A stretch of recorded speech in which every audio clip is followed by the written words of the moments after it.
हम चर्चा कर रहे थे गुरु गोरखनाथ की। उनकी कृपा से भर्तृहरि के जीवन में वो क्षण आया कि उनका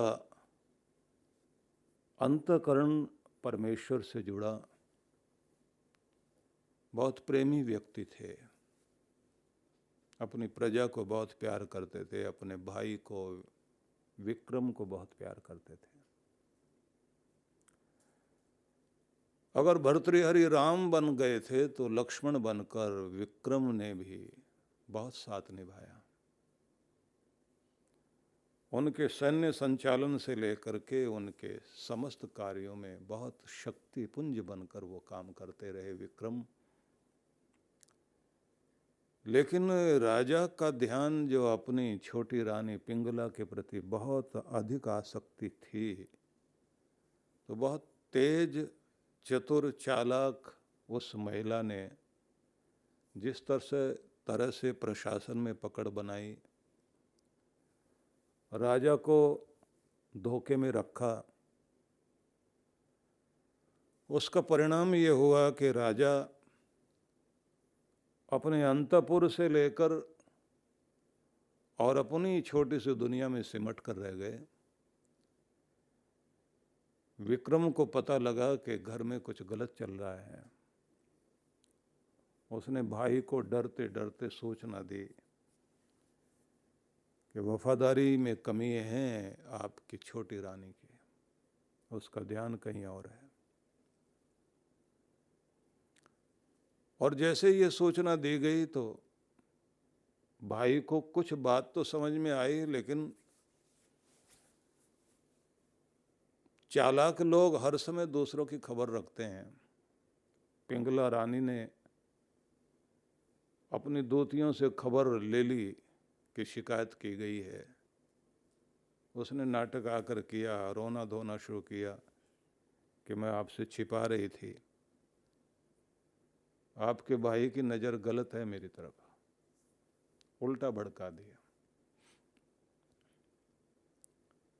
लेकिन भर्तृहरि ने नहीं माना। उसने कहा कि मेरा भाई मैं जानता हूँ कितना गुणी है, कितना धर्मात्मा, कितना अच्छा, और तुम्हें कितने आदर मान से देखता है। अब इसने सोचा कि बात बनी नहीं। एक धनी नगर सेठ जिसकी बड़ी मान्यता थी, उसको साथ मिलाया, डराया, उसको कहा तुम्हें तबाह कर दिया जाएगा रातों रात, नहीं तो तुम आओ और आकर के इस तरह की बात करो कि जिससे राजा के मन में ये बात जो हम चाहते हैं वो घट जाए। बड़े दरबार में वो धनिक आया और उसने आकर के कहा कि मुझे न्याय चाहिए, आपके छोटे भाई मेरी पुत्र वधू को उठवाना चाहते हैं और प्रयास हुए हैं। कहानी को बहुत लंबा न करते हुए सार में आपको बताता हूँ कि उसके बाद जिस तरह का प्रपंच रचा गया, भाई ने भाई को बाहर निकाल दिया, अपमानित किया। विक्रम ने कह दिया भाई मैं चला जाऊंगा यहाँ से, और इस राज्य में पानी तक भी नहीं पीऊंगा, अन्न जल भी नहीं ग्रहण करूंगा। मेरा आदर आपके प्रति हमेशा रहेगा और इस राज्य के प्रति मैं हमेशा ही वफादार रहूंगा।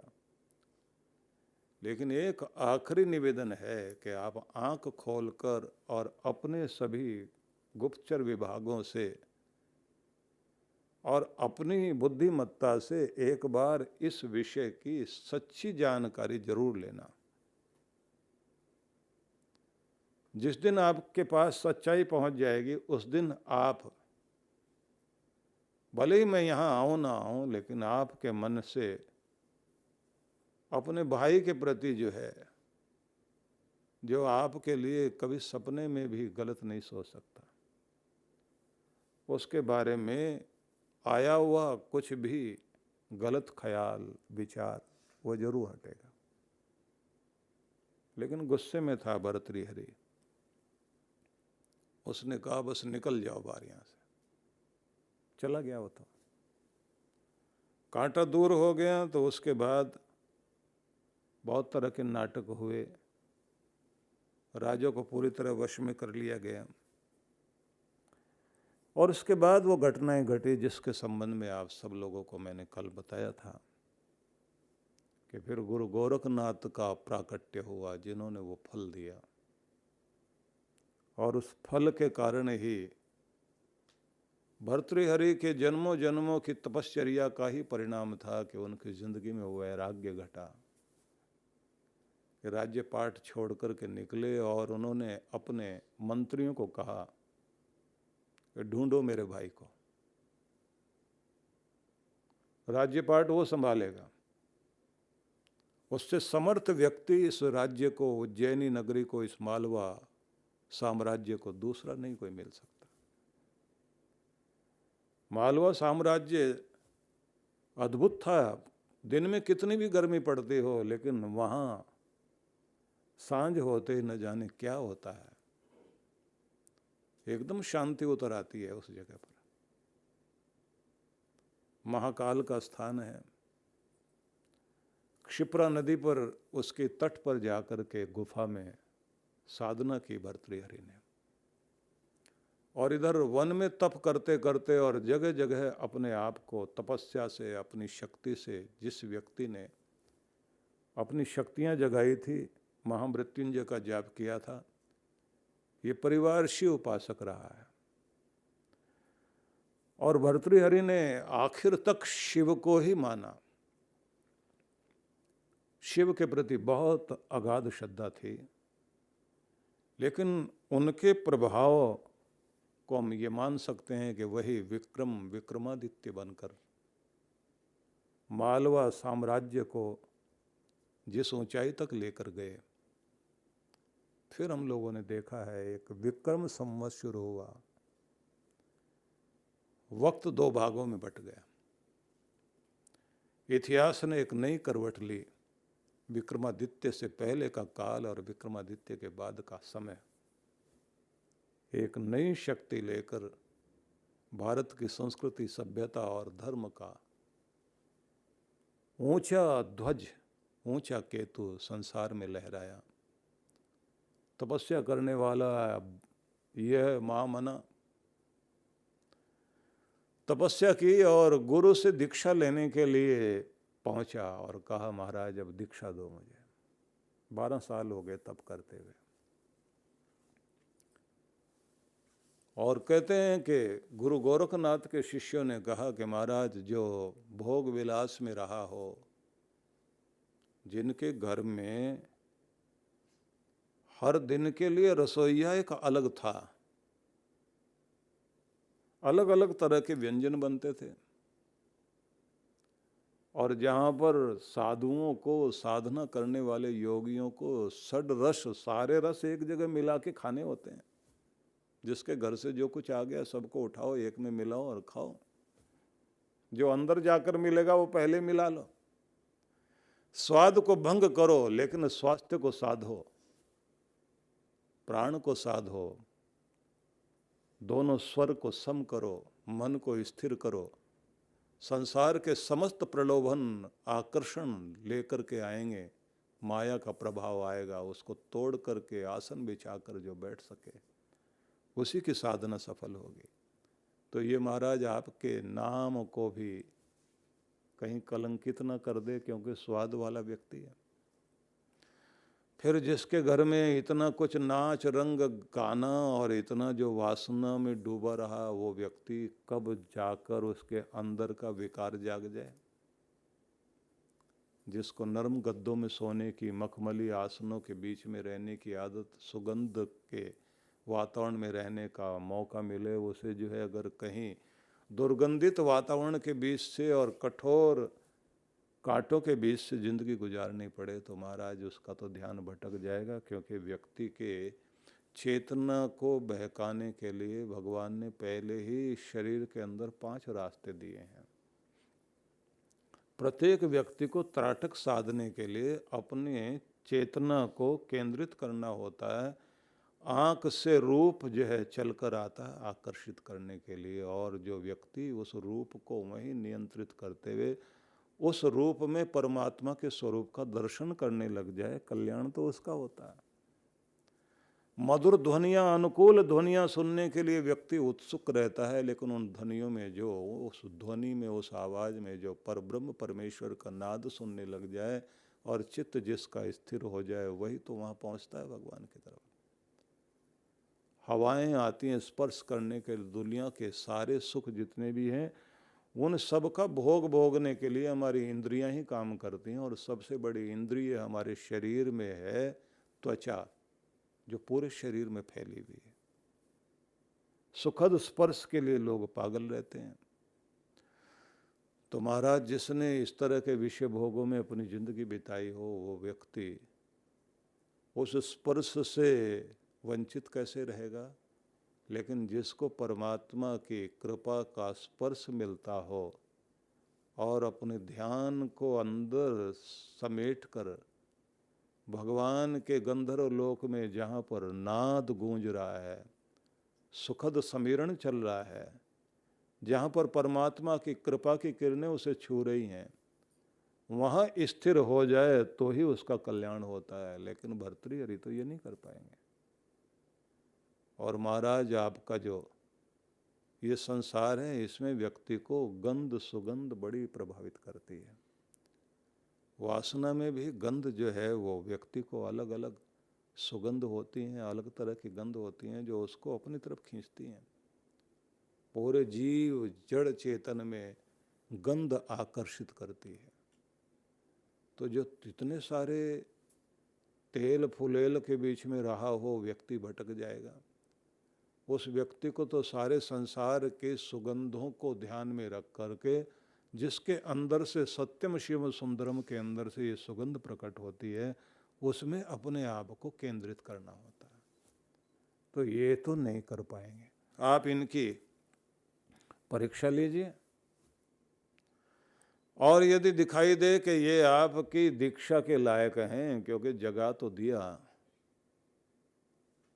जाग करके कोई आदमी स्थिर हो सके, भक्ति की तरफ चल सके, क्योंकि जन्म जन्मांतर की तपस्या के बल पर व्यक्ति के जीवन में ये जागरण का समय आता है।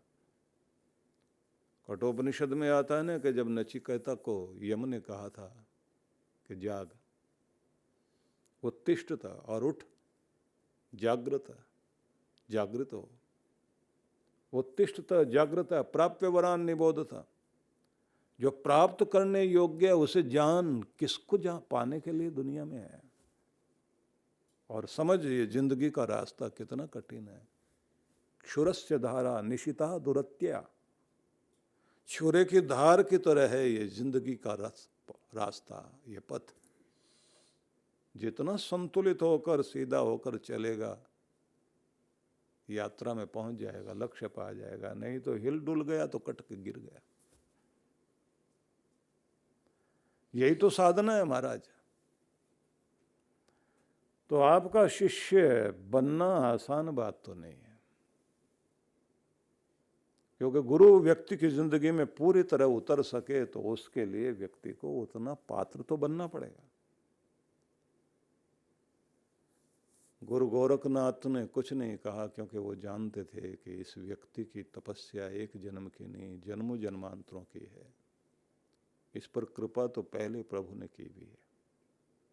इसलिए तो ये राज्य पाठ दिया, एक महत्वपूर्ण कार्य दिया, लेकिन देने के बाद में अब जीवन का दूसरा पक्ष शुरू हुआ।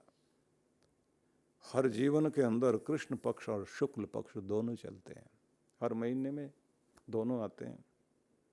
24 घंटे में भी आधा भाग जो है रात का, आधा भाग उजाले का है। और 6 महीनों में उत्तरायण और दक्षिणायन भी इसी तरह माना जाता है। जब दिन बड़े हों, रोशनी ज़्यादा हो, उत्तरायण है, और जब रातें बड़ी हो जाएं और दिन छोटे हो जाएं, वो दक्षिणायन है। ये जीवन के दोनों पक्षों के बीच में ही जीवन चला करता है। तपस्या करने के लिए भेज दिया भर्तृहरि को और ये कहा कि जाओ तप करो। तरह तरह का तप उन्होंने किया। उनसे कहा गया एक जगह पर स्थिर होकर बैठो, उनके बैठ गए। जब उनसे कहा कि खड़े रहिए सिर पर बोझ लेकर के और हिलना डुलना नहीं, तो वो भी सब उन्होंने किया। सारी परीक्षाओं में पास होते हुए जब आ रहे थे तो शिष्यों ने कहा कि महाराज अब एक एक परीक्षा लेते जाइए। माया का महल खड़ा किया गया, उसके अंदर जो है तरह तरह के आकर्षण, तरह तरह के भोजन बने हुए, तरह तरह की सुगंध आ रही है, तरह तरह की स्त्रियां लुभाने के लिए सामने गीत गा रही हैं। सबके बीच से होकर के ये गुजरे और इन्होंने किसी भी चीज़ पर ध्यान नहीं दिया और इनको यही लगा कि सुनाई दे रहा है उस रब का स्वर। दुनिया की आवाज़ें बहुत सुन ली, अब दुनिया के मालिक की आवाज़ सुननी है।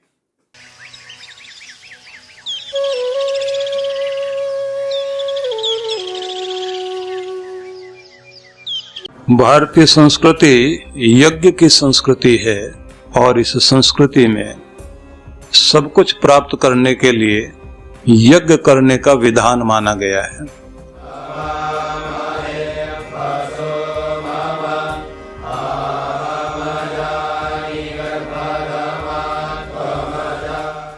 आज के इस माहौल में, इस दौर में बहुत आवश्यकता है मनोबल भी बढ़े, धन बल बढ़े, जन बल बढ़े, संगठन बल भी बढ़े, बुद्धि बल भी बढ़े, ये सारी शक्तियां हमारे पास हो। ऐसे में हमें एक अवसर और मिलेगा कि हम अपने श्री यंत्र की प्राण प्रतिष्ठा भी करा सकेंगे।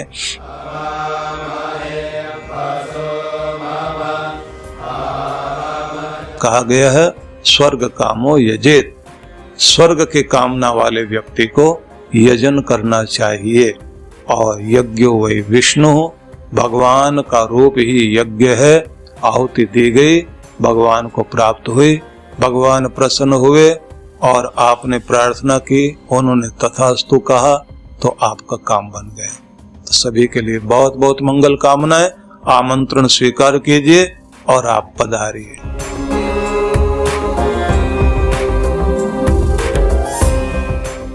सद्गुरु श्री सुधांशु जी महाराज द्वारा मानव सेवा को समर्पित संस्था विश्व जागृति मिशन वर्ष 1991 से धर्म, समाज एवं मानवता की सेवा में संलग्न है। यह संस्था 90 मंडलों, सेवा केंद्रों के माध्यम से न केवल भारत अपितु देश के बाहर अनेक देशों में सेवा के कार्य कर रही है।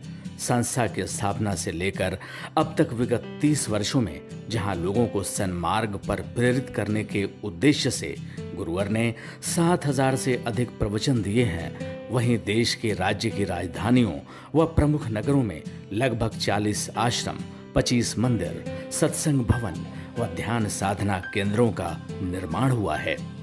दिल्ली में करुणा सिंधु धर्मार्थ अस्पताल एवं फरीदाबाद के आरोग्य धाम अस्पताल में लाखों जरूरतमंद रोगियों का उपचार व ऑपरेशन किया गया है। अनाथ गरीब बच्चों के लिए सूरत में अनाथाश्रम, दिल्ली एवं कानपुर में गुरुकुल, फरीदाबाद में ज्ञानदीप विद्यालय, मुरादाबाद में सृजन प्राइमरी स्कूल, झारखंड के रुक्का खूंटी गांव में आदिवासी बच्चों के लिए 2 पब्लिक स्कूल समेत दिल्ली में उपदेशक महाविद्यालय भी बनाया गया है।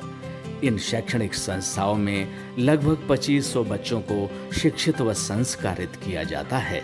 दिल्ली के आनंदधाम आश्रम में जहां वृद्धाश्रम एवं वानप्रस्थ संचालित हैं, वहीं आश्रम की कामधेनु गौशाला में 125 गौओं की सेवा की जाती है। कामधेनु गौशाला की तरह ही देश के प्रमुख नगरों में 7 अन्य गौशालाएं भी संचालित हैं। साथ ही पूजा पाठ, यज्ञ अनुष्ठान से लोगों में धार्मिक भावना जागृत की जाती है।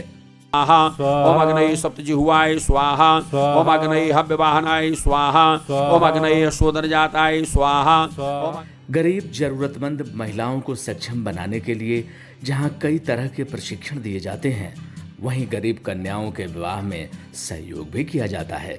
प्राकृतिक आपदा जैसे कि बाढ़, भूकंप, तूफान आदि में जहां मिशन द्वारा प्रधानमंत्री राहत कोष में सहयोग किया जाता है, वहीं जैसे वर्तमान में चल रही महामारी कोरोना संकट काल में जरूरतमंदों को भोजन, राशन किट व सांसों के संकट से जूझ रहे जरूरतमंद मरीजों को देश विदेश से मंगाकर ऑक्सीजन कंसंट्रेटर बांटे गए। मानव सेवा को ईश्वर भक्ति मानते हुए सेवा परमो धर्म के भाव से विश्व जागृति मिशन के सेवा कार्य निरंतर जारी हैं। आइए मिशन की सेवा पथ पर बढ़ते कदमों में कदम से कदम मिलाकर चलें और मानवता की सेवा में दान सहयोग कर पुण्य के भागीदार बने।